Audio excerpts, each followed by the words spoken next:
Elasticity of demand का मतलब होता है मांग की लोच। मतलब आज मार्केट में अगर किसी वस्तु का डिमांड है तो क्या वो डिमांड बदलता है कि हर समय स्थिर रहता है? बदलता है, कभी डिमांड बढ़ जाता है, कभी डिमांड घट जाता है ना। तो डिमांड इलास्टिसिटी है, लोच है, लचीला है। किसी भी वस्तु का डिमांड एक हर समय स्थिर नहीं रहता है, कभी बढ़ता है, कभी घटता है, कभी बढ़ता है, कभी ये जो बढ़ घट रहा है ना, इसी को बोलते हैं मांग की लोच। क्या कहेंगे? Elasticity of demand. अब आपके दिमाग में सवाल आएगा, अच्छा जब डिमांड बढ़ता है और घटता है तो उसके पीछे का क्या कारण हो सकता है कि डिमांड बढ़ेगा और घटेगा? आप सोचो, आजकल एजुकेशन का डिमांड बढ़ रहा है कि घट रहा है? बढ़ रहा है। क्या कारण है बढ़ रहा है?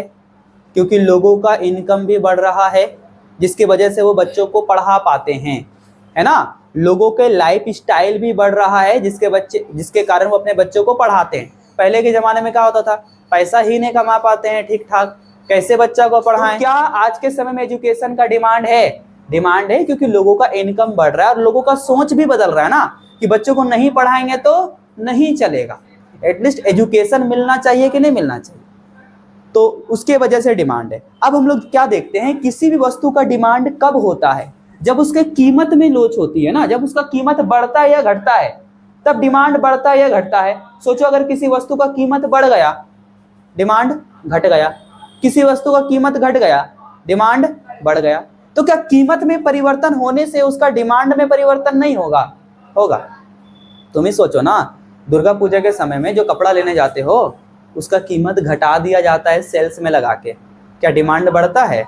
बढ़ जाता है। और आए दिन उसका कीमत नहीं घटाता है, तो डिमांड घटा हुआ रहता है कि नहीं रहता है?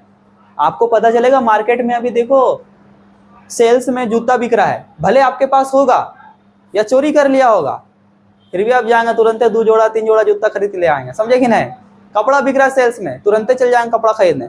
होगा कपड़ा, हमने बोले नहीं होगा, कपड़ा तो बहुत होगा, लेकिन अरे सस्ता में मिल रहा है, काहे नहीं ले, मौका नहीं गंवाना है, समझे। मौका चल जाएगा, दोबारा नहीं आएगा। तो कीमत घटने पर ना मांग क्या हो जाता है? बढ़ जाता है। लोग खरीद खरीद के रखने लगते हैं, और कीमत बढ़ने पर मांग घट जाता है। क्या आपका इनकम से भी ये डिमांड प्रभावित होता? आपका इनकम बढ़ने पर क्या होगा? आप किसी वस्तु का ज्यादा डिमांड करेंगे, है ना, और इनकम घटने पर वस्तु का डिमांड आप नहीं कर पाएंगे। सोचो आपका इनकम बढ़ गया, आप, अरे कौन चलाता रियलमी फोन, हम चलाएंगे आईफोन, इनकम बढ़ गया ना, आप आईफोन का डिमांड करेंगे। आईफोन का डिमांड बढ़ा कि नहीं बढ़ा? जैसे जैसे इनकम बढ़ते जाएगा आईफोन का डिमांड भी बढ़ते जाएगा, है। इनकम घट जाएगा, डिमांड क्या हो जाएगा? फिर आपको बेसिक जरूरतों से अपना काम पूरा करना पड़ेगा, समझ में आया। तो आपकी इनकम के ऊपर भी वस्तु का डिमांड डिपेंड करता है। आड़ी, मांग की आड़ी लोच। कभी कभी होता ना, एक वस्तु का डिमांड ज्यादा होता है तो दूसरा वस्तु का डिमांड घट जाता है। जैसे देखना, बीच में पतंजलि आया, पतंजलि एकदम अपना अलग अलग चीज लॉन्च कर दिया, पतंजलि कोलगेट। तो बाकी जो कोलगेट था, है ना, जो बबूल कोलगेट और का पता कोची कोची, एक्चुअली पता कोलगेट ही एक कंपनी है। कोई कोई कंपनी इतना बड़ा हो जाता ना, उसके नाम से ही प्रोडक्ट बिकने लगता, सारा प्रोडक्ट। कोलगेट एक कंपनी है, टूथपेस्ट बोलते हैं इस सबको, तो समझे कि नहीं। तो बबूल टूथपेस्ट बोल भी नहीं पा रहे हम, समझे। उसके बाद पतंजलि टूथपेस्ट, है ना। तो सारा जो टूथपेस्ट है ना, दांत के लिए जो पेस्ट है, उसका बड़ा कंपनी कौन बन गया? कोलगेट। उसी के नाम पर सब बिक रहा है। कौन सी लेने जा रहा है? कोलगेट। कौन? पतंजलि। अरे कोलगेट अलग कंपनी है, पतंजलि अलग है, तो मिक्स कर देगा सबको, समझे कि नहीं। तो कभी कभी जैसे मान ले पतंजलि का डिमांड बढ़ गया तो बबूल का डिमांड घट गया। दोनों थोड़ी लगाएंगे ब्रश में, बबूल, पतंजलि, कोलगेट, तीनों लगा के मुंह धोएंगे, सबका क्वालिटी आएगा, दांत चमक जाएगा, ऐसा थोड़ी होता है ना। एक का बढ़ेगा तो दूसरे का घटेगा। तो क्या एक दूसरे के ऊपर डिपेंड करता है? करता है। बात क्लियर है? सबको एक्सप्लेन करके पढ़ते हैं कि क्या है नहीं है, ठीक है। टॉपिक हम लोग अभी देखे, उन तीनों में से सबसे पहला क्या है? मांग की कीमत लोच। सवाल है भाई साहब, मांग की कीमत लोच क्या होता है? इसका मतलब ये जो डिमांड है ना, ये उसका वस्तु का मूल्य के ऊपर डिपेंड करता है। डिमांड वस्तु के मूल्य के ऊपर डिपेंड करता है। कैसे, अब जरा ध्यान से देखो। मूल्य में परिवर्तन के फलस्वरूप वस्तु की मांग में जिस दर में परिवर्तन होता है उसे मांग की कीमत लोच कहते हैं। जैसे मान लो कि मेरे पास एक मार्कर है, इस मार्कर का दाम कितना है सर? 20 रुपया दाम है। कितना रुपया दाम है? 20 रुपया। मूल्य में परिवर्तन कर दो, 20 रुपया से कर दो 30 रुपया। कितना कर दो? 30 रुपया। क्या इसका डिमांड में कोई परिवर्तन होगा? एकदम होगा। हो सकता है 20 रुपया था तो कितना डिमांड था? 10 ठो मार्कर का डिमांड था। लेकिन जैसे ही 30 रुपया हो गया, डिमांड आधा मान लो हो गया, 5 हो गया। हो ही सकता है। तो दाम बढ़ने पर डिमांड घट गया, यानी मूल्य में परिवर्तन होने से डिमांड में क्या हो गया? परिवर्तन। बात क्लियर है? इसके मूल्य में परिवर्तन होने से इसके डिमांड में परिवर्तन हो गया। अब जरा ध्यान से देखो, मूल्य में परिवर्तन कितना हुआ? कितना हुआ सर? 20 रुपया से 30 रुपया हो गया, 10 रुपया परिवर्तन हो गया, 10 रुपया बढ़ गया। हुआ कि नहीं हुआ? अच्छा, घट भी तो सकता था। 20 रुपया का मार्कर 10 रुपया में मिलता तो घट जाता ना दाम, तो 10 ठो मार्कर हो सकता, 20 ठो बिकता, है कि नहीं? यहां पर भी अंतर कितना का है सर? 10 रुपया का अंतर है ना? मूल्य में अंतर, मूल्य में क्या है? अंतर। क्या डिमांड में अंतर हुआ? मूल्य में अंतर से डिमांड में भी अंतर हुआ। देखो, अगर मूल्य बढ़ा, 10 रुपया बढ़ा, तो डिमांड में कितना अंतर हुआ सर? 10 से 5 हो गया। कितना अंतर हुआ? 5। मूल्य घटा, 20 से 10 रुपया हो गया, तो डिमांड में कितना अंतर हो गया? 20 में से 10 घटा देंगे तो 10। बात समझ आ रहा है? कीमत में अंतर होने से, कीमत में अंतर होने से उसके मांग में भी अंतर हो गया। जितना कीमत घटते जाएगा मांग उतना बढ़ते जाएगा। 10 रुपया से 5 रुपया कर दीजिए ना मार्कर का दाम, देखिए और हो सकता है डिमांड बढ़ जाए, समझे? 5 से 2 रुपया कर दीजिए, हम जाएंगे तो का अभी जाते हैं तो बोलते हैं वो मार्कर दीजिए, कितना दाम है? 20 रुपया, दे देते हैं 20 रुपया। अब जाएंगे जब 2 रुपया वाला मार्कर हो जाएगा तो क्या बोलेंगे? 2 रुपया में मार्कर दीजिए, हमको खराब लगेगा। हम बोलेंगे 5 ठो मार्कर दे दीजिए हमें, है ना? 10 रुपया ले लेंगे, 10 रुपया हो सकता है 20 रुपया दे दे, हमको 10 ठो मार्कर दे दीजिए, है ना? और 10 हमको अलग अलग कलर का दीजिए। हो सकता है कि नहीं हो सकता है? तो अगर दाम घट जाएगा तो मेरा डिमांड क्या हो जाएगा? हम जहां 1 लेते थे वहां 10 ले रहे हैं, वहां 5 ले रहे हैं। बात समझ में आ रहा है? तो कीमत में अनुपातिक परिवर्तन, कीमत में परिवर्तन, कीमत को क्या बोलते हैं? प्राइस यानी पी। ध्यान से देखिए, कीमत में परिवर्तन कैसे निकाले? पहले कीमत कितना था? P1, बाद में कीमत कितना हो गया? P2। अब इसको इसमें फिट करके देखो, हमको बताओ पहले कीमत कितना था, इस हिसाब से बताओ, ठीक है? ये घटने वाले के हिसाब से बताओ। पहले कीमत कितना था? 20 रुपया। P1 कितना है? 20 रुपया। अब कीमत कितना हो गया? 10 रुपया, बीच का माइनस है। P2 कितना है? 10 है। पहले डिमांड कितना था? 20 में कितना था? यहाँ पर कितना था? 10 था। तो पहले डिमांड कितना था? 10। अब डिमांड कितना हो गया? 20। कितना हो गया?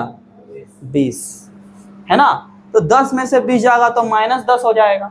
लेकिन एक्चुअल में यहाँ पर 10 ही होना चाहिए, है कि नहीं? माइनस में तो कोई वस्तु होता नहीं है ना? 10 और नीचे कितना हो जाएगा? 10, है ना? काट दीजिएगा तो कितना आ जाएगा? 1:1। 10 एकम 10, 10 एकम 10, 1 अनुपात कितना आ जाएगा? 1।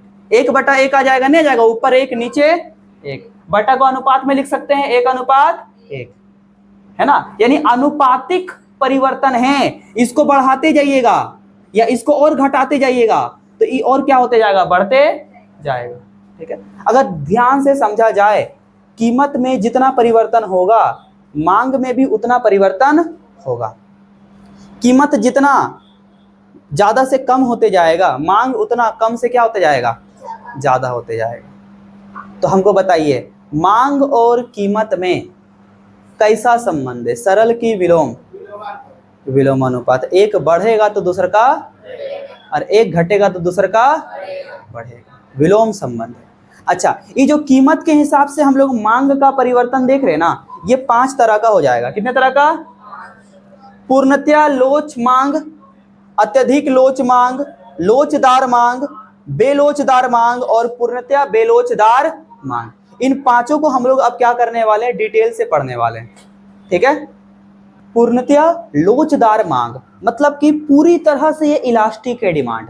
कैसे पूरी तरह से इलास्टिक है, ध्यान से देखो क्या डेफिनेशन कहता है। कहता है जब वस्तु के मूल्य में परिवर्तन नहीं होता है, जब किसी वस्तु का दाम में कोई चेंजेस नहीं हो रहा है, ना दाम बढ़ रहा है ना दाम घट रहा है, इसके बावजूद अगर उसके डिमांड में परिवर्तन हो जाता है, उसका डिमांड बढ़ जाता है या घट जाता है, तब उसे हम लोग क्या कहते हैं, पूर्णतया लोचदार मांग। पूरी तरह से लोचदार है। अब इसको एक ग्राफ के द्वारा समझो। इस ग्राफ में देखो, ये जो लाइन ऊपर की तरफ जा रहा है ना बाबू, ये जीरो से लेकर ओ से लेकर जो वाई जा रहा है, ओ से लेकर जो एक्स जा रहा है, दोनों अलग अलग है। ओ से वाई जाने वाला प्राइस बताता है, ओ से एक्स जाने वाला आपको क्वांटिटी बताता है और डिमांड बताता है। बात क्लियर है। ये जो नीचे जा रहा है ये क्या बताता है, क्वांटिटी और डिमांड। ये जो ऊपर जा रहा है ये क्या बताता है, प्राइस। जैसे जैसे ऊपर जाते जाएंगे प्राइस बढ़ता जाएगा और जैसे जैसे ओ से हम एक्स का तरफ जाते जाएंगे क्वांटिटी बढ़ता जाएगा। क्या होता जाएगा, छुट्टी घटेगा कैसे। आप इधर जा रहे हैं ना तो क्वांटिटी बढ़ेगा, आप ऊपर जाएंगे तो प्राइस बढ़ेगा। बात क्लियर है। अब ध्यान से देखो, अगर हमारा प्राइस पी क्यू है, मतलब ये रहा प्राइस, ये लाइन क्या दिखाता है, प्राइस को ना, यहां से यहां तक का प्राइस। यहाँ कुछ भी नंबर हो सकता है, नहीं हो सकता है। जैसे मान लो यहाँ 10 है, यहाँ 20 है, यहाँ 30 है, यहाँ 40 हो सकता है। अगर हमारा प्राइस पी क्यू है, या ऐसे कहिए अगर प्राइस आपका 40 है ना, तो हम लोग चूंकि ये नंबर लिए हैं तो इससे समझते हैं, ये जो अल्फाबेट का नंबर लेटर लिए हैं। अगर हमारा प्राइस पी क्यू है, क्या है, पी क्यू, तो बताइए डिमांड क्या है, ओ क्यू। क्या है, ये क्या बता रहा, डिमांड बता रहा ना। अगर प्राइस पी क्यू है तो डिमांड क्या है, O Q. P Q price पर डिमांड क्या है, ओ क्यू। क्या है, ओ क्यू। प्राइस अगर पी क्यू है, ये रहा प्राइस, तो डिमांड ये रहा डिमांड सर। लेकिन अगर सोचो प्राइस P1 Q1 है, क्या है, क्या आपको नहीं लग रहा PQ और P1 Q1 दोनों बराबर है, क्या प्राइस में कोई अंतर हुआ। ध्यान से देखो, अगर ये 40 है, PQ अगर 40 है तो P1 भी कितना होगा, वही लाइन में तो आ रहा है, 40 ही तो होगा। तो अगर प्राइस P1 Q1 है तो डिमांड क्या हो जाएगा, डिमांड OQ1 हो जाएगा, OQ1। क्या डिमांड बढ़ा कि घटा, बढ़ गया। पहले भी वही प्राइस था PQ, डिमांड था OQ। अभी भी प्राइस वही है PQ, लेकिन डिमांड क्या हो गया, OQ1। डिमांड देखो यहां से यहां तक पहुंच गया, मतलब क्या हो गया, बढ़ गया। क्या प्राइस बढ़ा ऐसे करके, नहीं, प्राइस तो यही लाइन में रह गया ना, लेकिन डिमांड देखो यहां से कहां पहुंच गया, यहां पहुंच गया। बात क्लियर है। तो अगर प्राइस ना बढ़े ना घटे, उसके बावजूद आपका डिमांड बढ़ रहा है ना, बढ़ रहा है, तो इसको क्या बोलेंगे, पूर्णतया लोचदार। ये होना एक्चुअल में काल्पनिक है। ये इमेजिन ही कर सकते कि हम सामान का दाम ना बढ़ाएंगे ना घटाएंगे, लेकिन मेरा डिमांड आसमान छू जाएगा, है ना। ये सोचना काल्पनिक है, इमेजिनरी है। क्या ऐसा हो सकता है, नहीं। आपके दुकान में कस्टमर तभी आएगा जब आप उसको कोई डिस्काउंट दोगे, ज्यादा कस्टमर तभी आएगा, है ना। तो क्या प्राइस सेम रहने पर कस्टमर कहीं बढ़ सकता है, कुछ तो आपको देना पड़ेगा ना, बाकी जगहों से कुछ तो अलग करना पड़ेगा। तो अलग कर रहे हैं तो आप कुछ कर रहे हैं, बिना करे अगर बोलेंगे डिमांड बढ़ा दो, संभव है, तो कल्पना ही है ना। चलिए अब आगे हम लोग देखते हैं दूसरा टॉपिक को, अधिक लोचदार मांग। मतलब कि अगर हमारे वस्तु के कीमत में परिवर्तन होगा तो जो मांग है उसमें बहुत ज्यादा परिवर्तन होगा। पहले वाले में क्या देखे थे कि वस्तु के कीमत में कोई परिवर्तन नहीं था, लेकिन मांग में परिवर्तन था। इसमें क्या होता है, वस्तु के कीमत में हल्का सा परिवर्तन, मांग में बहुत ज्यादा। कभी कभी देखना सुनने में आता है कि अरे सोना का दाम कुछ बढ़ गया है या गिर गया है, तो उसका डिमांड में परिवर्तन हो जाता, नहीं हो जाता है, हल्का सा परिवर्तन होता है, डिमांड बहुत ज्यादा बदल जाता है।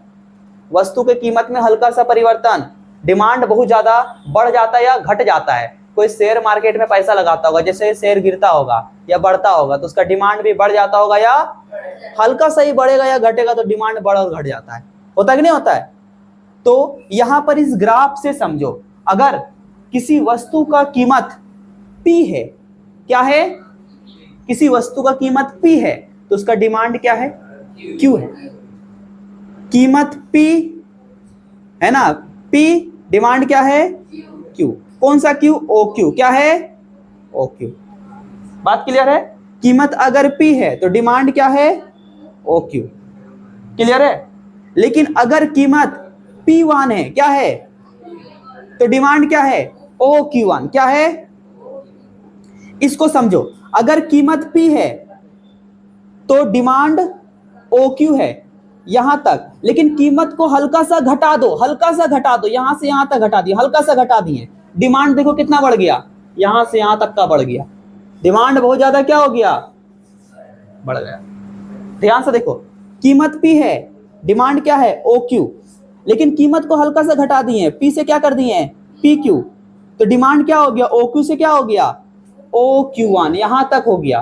कीमत तो इतना सा घटा है ना, लेकिन डिमांड कितना सा घट गया, बढ़ गया, इतना सा क्या हो गया, बढ़ गया। हल्का सा कीमत में परिवर्तन, बहुत ज्यादा किस में दिख गया, डिमांड में परिवर्तन, है ना। हल्का सा कीमत में परिवर्तन, हल्का सा, डिमांड में बहुत ज्यादा क्या हो गया, परिवर्तन। हुआ कि नहीं हुआ, हुआ। कहां डिमांड OQ था, कहां डिमांड हो गया OQ1, क्या हो गया, OQ1। एक्चुअल में इसको ऐसे भी समझ सकते हो, फॉर एग्जांपल मान लो किसी वस्तु के कीमत में 20% का कमी हुआ और उसके डिमांड में 40% बढ़ोतरी हो गया, तो हम लोग क्या कहेंगे, अत्यधिक लोचदार मांग। जैसे यहाँ पर हम लोग देखते हैं कि लोचदार मांग क्या होता है, लोचदार मांग को क्या बोलते हैं, इलास्टिक डिमांड। देखो इलास्टिक डिमांड क्या होता है, इसको समझो। इलास्टिक डिमांड का मतलब है कि जितना प्राइस बढ़ा या घटा उसी के अनुपात में अगर उसका डिमांड बढ़ेगा या घटेगा तो उसको बोलेंगे लोचदार। आप इससे पहले क्या देखे थे, पूर्णतया लोचदार मांग में क्या देखे थे, ना प्राइस बढ़ा ना घटा लेकिन डिमांड बढ़ गया, है कि नहीं।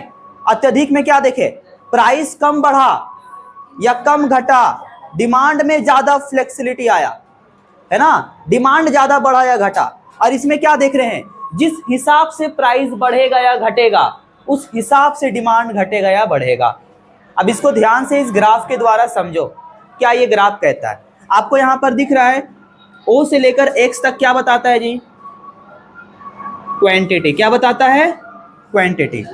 O से लेकर Y तक क्या बताता है, प्राइस बताता है। ध्यान से समझिए, जब किसी वस्तु का प्राइस P था तब उसका डिमांड क्या था, Q।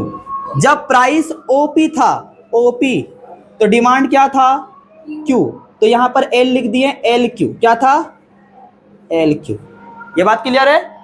जब प्राइस क्या था, OP, है ना, तो एक्चुअली में ये गलत हो जाएगा यहां पर फिर, ठीक है। देखो यहां पर ध्यान दो, जब प्राइस OP था तो डिमांड क्या होगा, यहां से यहां तक होगा ना, डिमांड क्या होगा, OQ, क्या होगा, OQ। प्राइस OP, डिमांड क्या होगा, OQ। ध्यान से समझना, अगर प्राइस ये है तो डिमांड ये है, लेकिन हम प्राइस बढ़ा देते हैं, थोड़ा सा प्राइस बढ़ा दिए, थोड़ा सा प्राइस बढ़ा दिए, क्या कर दिए, OP1, क्या कर दिए, OP1, तो डिमांड क्या हो जाएगा, OQ1। देखो ये जो लाइन जा रहा है ये कहां तक जा रहा है, एकदम नीचे तक जा रहा है ना, OQ1। अच्छा आप बोलो तो यहां पर 45 डिग्री का एंगल क्यों बनाए, ताकि ये जो है ना, ये लाइन जहां पर कटेगा वो इक्वली काटेगा। अगर ये जितना है वो भी क्या होगा, उसका आधा ही होगा जस्ट। वो कौन सा लाइन बताता है, 45 डिग्री का एंगल। यहां पर कितना डिग्री का एंगल बनेगा, 45 डिग्री का एंगल। अगर 45 डिग्री का एंगल बन रहा है तो वो आपस में डिस्टेंस क्या होगा, बराबर होगा, ठीक है। इसको फिर से हम समझाएं, क्या है, हमने क्या कहा, अगर प्राइस में हल्का सा डिफरेंस आएगा तो डिमांड में भी हल्का सा डिफरेंस आएगा। जैसे प्राइस बढ़ेगा या जैसे प्राइस घटेगा वैसा डिमांड होगा। जैसे प्राइस OP है तो डिमांड क्या है, OQ, लेकिन अगर प्राइस OP1 है तो डिमांड क्या है, OQ1। ऐसा तो नहीं है कि प्राइस हल्का सा बढ़ा और डिमांड बहुत ज्यादा घट गया, क्या वैसा है? जैसा प्राइस बढ़ा वैसा डिमांड क्या हुआ? घटा। और जैसा प्राइस घटेगा, देखो OP प्राइस घटा हुआ है, उस हिसाब से प्राइस बढ़ेगा OQ, है ना। एक में क्या देख रहे थे, इससे पहले वाला ग्राफ अगर बनाओगे तो आप देखोगे कि सेम यही था, बट ये जो Q है ना ये बहुत दूर तक था, है ना। इसका मतलब प्राइस घटा तो कम, लेकिन डिमांड बहुत ज्यादा क्या हो गया? बढ़ गया। यहाँ पर क्या है, प्राइस जिस हिसाब से घटेगा डिमांड भी उस हिसाब से बढ़ेगा। जैसे सपोजेट मानो, फॉर एग्जांपल, ऐसे एग्जांपल से समझो, मान लो कि कोई कंपनी ने अपने प्राइस में 10% का कमी कर दिया। कितना परसेंट? 10%। वो 100 रुपया में कोई सामान बेचता था, अब बोला कि देखो 100 रुपया में डिस्काउंट है, 90 रुपया में हम अपना सामान बेच देंगे, 10% का कमी। हाँ, माइक का मैसेज है, कोई बात ना है, ठीक है। देखो फिर से धूप हम बनाई है ना, हरा जल रहा। तो जब मेरा बात को ध्यान सुनो, कोई कंपनी ने 100 रुपया के सामान में क्या बोला, 10% का डिस्काउंट है, हम 90 रुपया में बेचेंगे। हमने बोला ठीक है बेचिए, 10% का कमी कर दिया, तो उसका डिमांड क्या होगा? 10% बढ़ जाएगा। कितना बढ़ेगा? 10%। प्राइस घटा, डिमांड 10% बढ़ा, तो इसको क्या बोलेंगे? लोचदार। 20% प्राइस घटेगा तो डिमांड कितना बढ़ेगा? 20%। 30% घटेगा तो 30% बढ़ेगा। जितना घटेगा उस हिसाब से बढ़ेगा। बस समझ में आ रहा है? तब होगा लोचदार। क्या होगा? लोचदार। ठीक। बेलोचदार मांग क्या होता है बच्चा? इन इलास्टिक डिमांड क्या होता है? ये और भी आसान है। इसका मतलब है जब प्राइस, जैसे अभी क्या बोले, लोचदार में क्या बताए थे, प्राइस जितना बढ़ेगा या घटेगा उस अनुपात में डिमांड बढ़ेगा या घटेगा। प्राइस 10% बढ़ेगा, डिमांड 10% घटेगा लोचदार में। लेकिन बेलोचदार में क्या होगा? बेलोचदार में याद रखो, जितना प्राइस बढ़ेगा उस अनुपात में डिमांड नहीं घटेगा। हो सकता है उससे कम घट जाए या उससे ज्यादा घट जाए। जितना प्राइस घटेगा उस अनुपात में डिमांड नहीं बढ़ेगा, है ना। आओ जी, ठीक है। यहां पर ध्यान दो, जैसे बेलोचदार डिमांड किसे कहते हैं इसको समझो। जब किसी वस्तु की मांग में अनुपातिक परिवर्तन वस्तु की कीमत के अनुपात से कम होती है, तो ऐसी दशा को बेलोचदार मांग कहते हैं। ध्यान से देखो, मान लो आपको यहां पर दोनों में अंतर दिख रहा है। पहले प्राइस P था, ये क्या है? प्राइस है ना। पहले प्राइस P था तो डिमांड कितना था? OQ। प्राइस OP था तो डिमांड कितना था? OQ। डिमांड कितना? OQ। अगर प्राइस हमारा ये है तो डिमांड कितना है? ये है। बात क्लियर है कि नहीं है? यहां से जा रहा ना ये। अगर प्राइस OP है तो डिमांड कितना है? OQ1। क्या है? OQ1, यही है। लेकिन अगर प्राइस P1 हो गया, क्या हो गया? P1, तो डिमांड कितना हो गया? OQ। क्या हो गया? अगर ये हो गया प्राइस तो डिमांड कितना हो गया? ये। दोनों का बीच में डिफरेंसेस समझो। ये P से P1 का बीच में डिफरेंस देखो, ये क्या है? ज्यादा है। बट Q से Q1 के बीच में डिफरेंस देखो, ये क्या है? कम है। प्राइस बहुत ज्यादा घट गया लेकिन डिमांड उस हिसाब से बढ़ा नहीं, हल्का सा ही बढ़ा। जैसे मान लो कोई कंपनी वाला है, कंपनी वाला ने बोला देखिए हम जो है 200 रुपया में जूता बेचते थे। हम बोले ठीक है बेचिए। बोला 200 रुपया में जब बेचते थे तो 200 को जूता बिकता था, 200 जूता बिक जाता था। हम ना सोचे कि ज्यादा जूता बेचेंगे, ज्यादा, तो हमने क्या किया, 10 रुपया घटा दिया। बोला अब 200 का जूता 190 में मिलेगा। बोले ठीक है, 10 घटा दिया। उस हिसाब से 10 कस्टमर बढ़ जाना चाहिए था, है कि नहीं? कितना हो जाना चाहिए था? 210। लेकिन देखिए ना, कस्टमर सिर्फ 5 गो बढ़ा है, 205। बताइए तो ये कौन सा डिमांड हो गया? हम बोलेंगे ये बेलोचदार हो गया। आप जितना घटाएं उस हिसाब से बढ़ा नहीं, उससे कम बढ़ा तो क्या कहलाया? बेलोचदार। लेकिन अगर बोलता देखिए हम 190 रुपया कर दिए, अगर वही मेरा 210 जूता बिक जाता तो हम बोलते आपका लोचदार है। आप जितना घटाएं उसी अनुपात में जूता क्या हो गया, बढ़ गया, उसी अनुपात में क्या हो गया, बढ़ गया। अगर कोई बोलता देखिए हम घटाएं तो 10 रुपया, लेकिन अगर मेरा जूता 250 बिक जाता तो क्या होता बताइए, तो 250 बिक जाता तो क्या होता, हम उसको बोलते देखिए अगर आपका जूता 250 बिक जाता ना तो ये हो जाता पता है क्या चीज, अत्यधिक लोचदार, बहुत ज्यादा बढ़ गया आपका, आप सोचे भी नहीं होंगे। वो बोला मेरा बेटा बोला कि क्या पैसा बढ़ाते हैं बाबूजी, 200 रुपया ही रखिए। और पता है आपको जूता मेरा कितना बिकता है, अब 300 बिकता है। अब बताइए क्या होगा, हम बोलेंगे पूर्णतया लोचदार। आप पैसा बढ़ाएं ना घटाएं, लेकिन फिर भी आपका डिमांड बढ़ गया, तो ये क्या कहलाएगा, पूर्णतया लोचदार। बात समझ में आ रहा है। तो अलग अलग टाइप के क्या होते हैं डिमांड, है ना, इलास्टिक ऑफ डिमांड। ये कौन सा डिमांड है, बेलोचदार।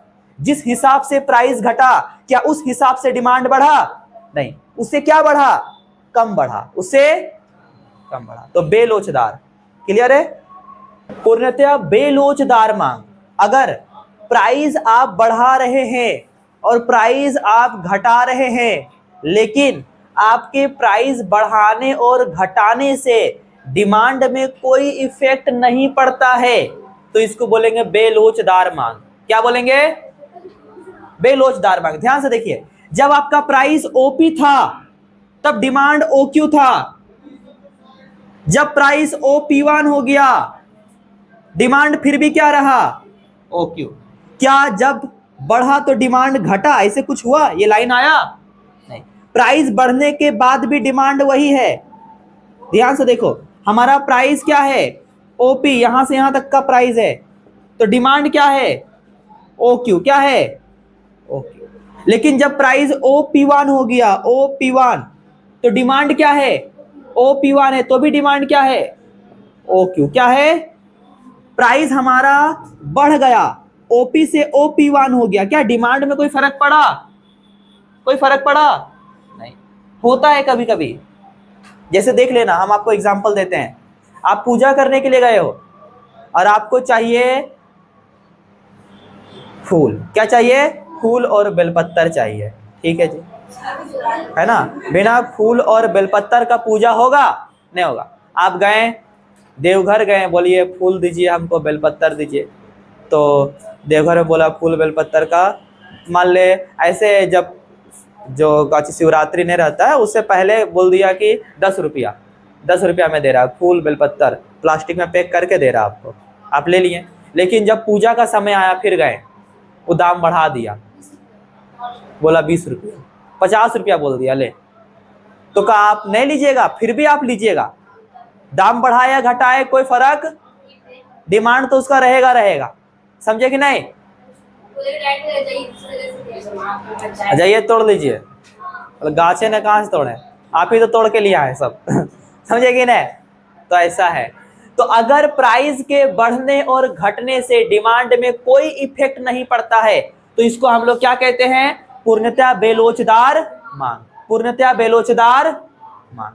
तो कीमत के आधार पर अगर हम मांग को देखें तो कितने हो गए, 5। कितने हो गए, सबसे पहला पूर्णतया लोचदार मांग, उसमें क्या था, प्राइस बढ़ा घटा नहीं था, लेकिन डिमांड बहुत ज्यादा बढ़ गया, कुछ हो गया। उसके बाद अत्यधिक लोचदार मांग, हल्का सा प्राइस घटा, डिमांड बहुत कुछ हो गया, बढ़ गया। उसके बाद लोचदार मांग, जितना प्राइस घटा उतना डिमांड बढ़ा। उसके बाद बेलोचदार मांग, मतलब अगर जो प्राइस है वो हल्का सा ज्यादा घटा मान लो, लेकिन डिमांड हल्का बढ़ा, जिस हिसाब से प्राइस घटा उस हिसाब से डिमांड नहीं बढ़ा। उसके बाद पूर्णतया बेलोचदार मांग, डिमांड घटा बढ़ा कुछ हुआ, प्राइस घटा बढ़ा कुछ हुआ, लेकिन डिमांड में कोई इफेक्ट नहीं पड़ा, तो पूर्णतया बेलोचदार है ना। इसमें कोई फ्लेक्सिबल डिमांड में दिख रहा है, डिमांड वहीं का वहीं है, इतने डिमांड रहेगा, समझे। मांग की आय लोच, ध्यान से देखो, मांग की आय लोच का मतलब क्या है जी? अगर डिमांड आपके इनकम के ऊपर डिपेंड करता है कि आपका इनकम कितना, उस हिसाब से डिमांड होगा, तो क्या बोलेंगे? मांग का आय लोच। इसको एक्सप्लेन करके समझेंगे। पहले देखो मांग का आय लोच कैसे निकालते हैं। सबसे पहले देखो कि मांग में कितना परिवर्तन हुआ। मान लो पहले आप किसी वस्तु का डिमांड करते थे, आप किसी वस्तु का 20 डिमांड करते थे, है ना, लेकिन अब आप डिमांड 10 कर रहे हैं, तो इसका अंतर कितना आया? 10। कितना आया? आप पहले कमाते थे 2000 रुपया, अब कमाते हैं 1000 रुपया, अंतर कितना आया? 1000 का। कितना आया? तो अगर मांग का आय लोच निकालेंगे तो सबसे पहले देखेंगे मांग में क्या परिवर्तन हुआ। पहले कितना डिमांड था, अब कितना डिमांड है। इनकम में क्या परिवर्तन हुआ, पहले कितना इनकम था, अब कितना इनकम है। दोनों का अनुपात निकालेंगे तो क्या आएगा? मांग का आय लोच। कौन सा लोच? आय लोच। यानी आपके इनकम के ऊपर भी डिमांड डिपेंड करता है। अब कैसे नहीं डिपेंड करता, सोचिए। आज हमारा इनकम 5000 रुपया पर महीना, हम 5000 रुपया महीना कमाते हैं, ठीक है। जब हम 5000 रुपया महीना कमाते हैं तो हम बहुत सारे वस्तु का डिमांड नहीं कर सकते, है कि नहीं। जैसे हम मान ले कि 100 रुपये वाला चप्पल पहन के आए, समझे कि नहीं, उस हिसाब से मेरा डिमांड है 100 रुपये वाला चप्पल। 100 का शर्ट पहन के आए, 100 का शर्ट। 150 का पैंट पहन के आए, 150 का पैंट, समझे। घड़ी उड़ी नहीं है, कहीं पैसे नहीं है, समझे कि नहीं। बाकी कुछ नहीं है, पैदल आए हम घर से, काहे कि ठीक है, समझे कि नहीं। तो है ना, तो पैदल आए घर से, यानी कि मेरे पास नहीं था साधन आने का, पैदल आ गए हम लोग, समझे कि नहीं।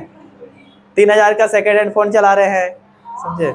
ये तो माइक 150 रुपया मिल गया हमको, समझे। हाँ, इसका मतलब कि मेरे पास पैसा नहीं है, इनकम नहीं है, जिसके वजह से हम उतना डिमांड नहीं कर सकते। इनकम रहता तो परफ्यूम मार के आते हम, एसी वाला घर में रहते हम, समझे कि नहीं।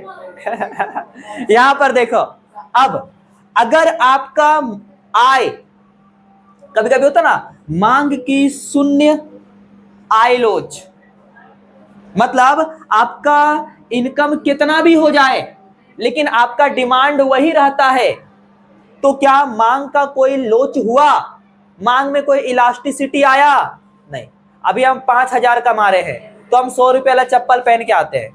मान लो 50,000 कमाएंगे तो भी 100 रुपये वाला चप्पल पहन के आएंगे, है कि नहीं। तो क्या मेरा डिमांड में कोई परिवर्तन हुआ? नहीं हुआ। तो डिमांड कैसा है? डिमांड का जो इलास्टिसिटी है वो क्या है? शून्य है। क्या है? कोई परिवर्तन ना हो। जब इनकम बढ़े या घटे लेकिन आपके डिमांड में कोई परिवर्तन नहीं होता है तो क्या कहलाएगा? मांग की शून्य आय लोच। मांग की शून्य आय लोच। आपको पता है कभी कभी ऐसा होता है कि आपका, ध्यान सुनिए, आपका इनकम बढ़ जाता है तो आपका डिमांड घट जाता है।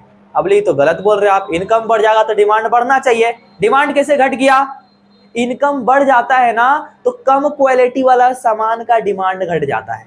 जैसे मान लो आप अभी एक फोन चलाते हो, कौन सा फोन? आप ओप्पो का फोन चलाते हो और वो ओप्पो का फोन का दाम है 10,000 रुपया। मान लो आपका इनकम अभी कुछ नहीं है, बाबूजी से कर्जा लेके लिए हो 10,000 का फोन, लेकिन कल को आप 5 लाख रुपया महीना कमाओगे तो क्या कल को आप ये ओप्पो का 10,000 रुपये वाला फोन चलाओगे? आपके पास आईफोन होगा जी, सैमसंग गैलेक्सी 24 अल्ट्रा वाला फोन, जो एकदम दूर से टावर में कौन बैठा दिख जाता है, समझे कि नहीं, वो वाला फोन होगा। तो क्या आपका डिमांड घटा कि नहीं घटा? कौन सा चीजों का? ये जो कम दमिया चीजें, इसका डिमांड आप क्या कर दिए हैं? घटा दिए। हर चीज आप महंगा महंगा खरीदिएगा, दुकान जाइएगा, बोलेगा चप्पल दीजिए, कौन सा चप्पल? हमको ब्रांडेड चप्पल दीजिए। कौन सा ब्रांडेड चप्पल? देखो पैसा नहीं है तो हमको नामों नहीं पता है कौन ब्रांडेड चप्पल है, समझे। पैसा रहता तो आज नाम पता रहता, समझे। कपड़ा दीजिए हमको ब्रांडेड, है कि नहीं। मोबाइल फोन दीजिए, हर चीज ब्रांडेड लीजिएगा, यानी कि कम क्वालिटी वाला सामान का डिमांड क्या हो जाएगा? घट जाएगा। कब? जब इनकम बढ़ जाएगा। अगर इनकम बढ़ने पर कम क्वालिटी वाला सामान का डिमांड घटता है तो उसको क्या बोलते हैं? ऋणात्मक आय लोच। क्या बोलेंगे? कभी कभी इनकम बढ़ने पर ना चीजों का डिमांड बढ़ता है, जैसे सबका इनकम बढ़ते जाएगा, सब अपना मोबाइल फोन बढ़िया बढ़िया करते जाएगा, बढ़िया फोन, तो बढ़िया फोन का डिमांड बढ़ेगा। कब? जब इनकम सबका बढ़ेगा। तो वहां पर क्या हो रहा है? डिमांड बढ़ रहा है ना अच्छा फोन का, तो धनात्मक लोच, धनात्मक आय लोच, है ना। ये लोच क्या है? पॉजिटिव है, डिमांड बढ़ रहा है। और यहाँ पर घटिया चीजों का डिमांड क्या हो रहा है? घट रहा है। बात समझ में आया? तो देखना बाबू, जो आदमी अपने अच्छे समय और बुरे समय में भी, है ना, एक तरह चीजों का इस्तेमाल करता है, वो सबसे बढ़िया है। बोला सादा जीवन उच्च विचार। हमें जीवन कैसा रखना चाहिए? सादा। ऐसा सादा नहीं सादा जीवन का मतलब ज्यादा झिक झाक में नहीं रहना चाहिए, समझे। और विचार कैसा रखना चाहिए? हाय। आजकल का उल्टा हो गया है, पूरा झिक झाक में रहता है, बोलने का तरीके नहीं पता, है ना। उच्च जीवन सादा विचार हो गया, समझे। तो ऐसा नहीं होना चाहिए। हर किसी को सिंपल रहना है। कैसा रहना है? सिंपल बच्चा देखने में अच्छा लगता है। लिपस्टिक पाउडर सेंट लगा जाएगा बच्चा, खराब लगा देखने में, समझिए ना। ठीक है, ज्यादा लिपस्टिक पाउडर ना लगाए, है कि ना।